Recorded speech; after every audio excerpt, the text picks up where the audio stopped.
আমি আজকে এই যে স্ক্রাবার করে দেখাচ্ছি। এটা একটা করেছি, এটা স্যাম্পল হিসেবে করেছি যেন ভুলে না যায়, দেখে করতে পারবো। এটা সুতো ক্রচেটের সুতো দিয়ে করেছি, কিন্তু এটা ভিজলে শুকাবে না, তো আমি সেই জন্য নাইলনের সুতো দিয়ে করছি, যেটা তাড়াতাড়ি শুকিয়ে যাবে আর কি। এই যে এই সুতোগুলো দিয়ে করেছি,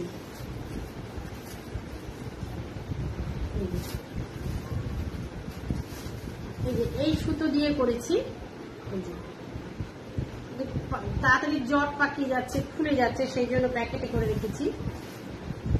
তো আমি এটা এই যে প্রথমে আমি এইটা করেছি, এই যে রিং করে এভাবে করেছি, করে এটা এভাবে বাড়িয়েছি। এবার এইটা এখানে এসে এবার এইভাবে হবে। এটা করেছি আমি, এইটুকু হয়েছে, পুরোটা কমপ্লিট করতে হবে। আমি পুরোটা এইটা দেখাতে পারলে, যদি কেউ চায় জানতে চায় তাহলে আমি দেখিয়ে নিতে পারবো। এইভাবে করে করে কমপ্লিট করতে হবে।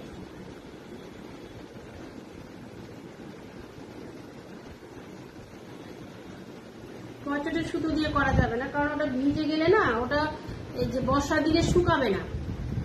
তাই এটা এই নাইলনের সুতো নিয়েছি আমি, তাড়াতাড়ি শুকিয়ে যাবে আর কি। খুব পাতলাও আছে সুতোটা, সময় লাগছে করতে। ওটা তো খুব তাড়াতাড়ি হয়ে গেছে, কিন্তু এইটা একটু দেরি লাগছে করতে।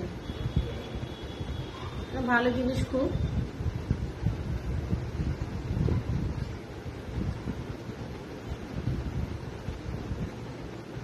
এটা অনেক দিন চলে যাবে, এই 4-5 বছর মোটামুটি টিকে যাবে, এটা নষ্ট হবে না।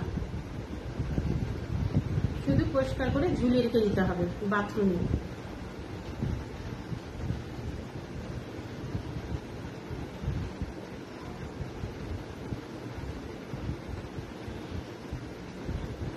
এইভাবে এই অবধি আসবো, এসে এবার কমবে।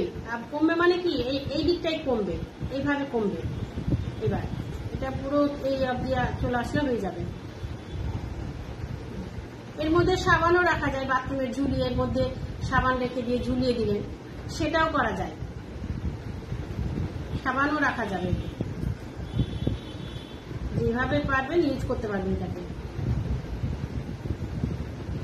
শুধু বানানোটা একটু কঠিন, যারা জানে এই পুরুষের কাজ তাদের কাছে খুব একটা কঠিন নয়, খুব সহজ কাজ।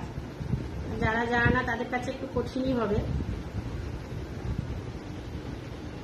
আমরা তো বাজার থেকে স্ক্রাবার কিনে নিয়ে চলে আসি, এভাবে বানিয়ে ইউজ করা যায়।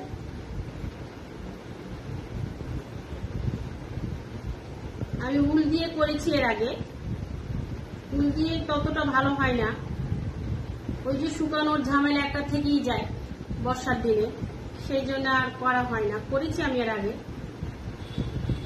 আমি এটা দিয়ে করেছি যে এটা শুকাতে সুবিধা, জলটা তাড়াতাড়ি ঝরে যাবে।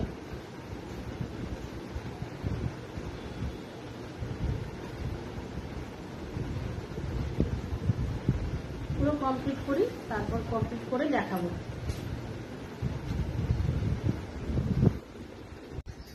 এই যে কমপ্লিট করে ফেলেছি, এবার হয়ে গেছে।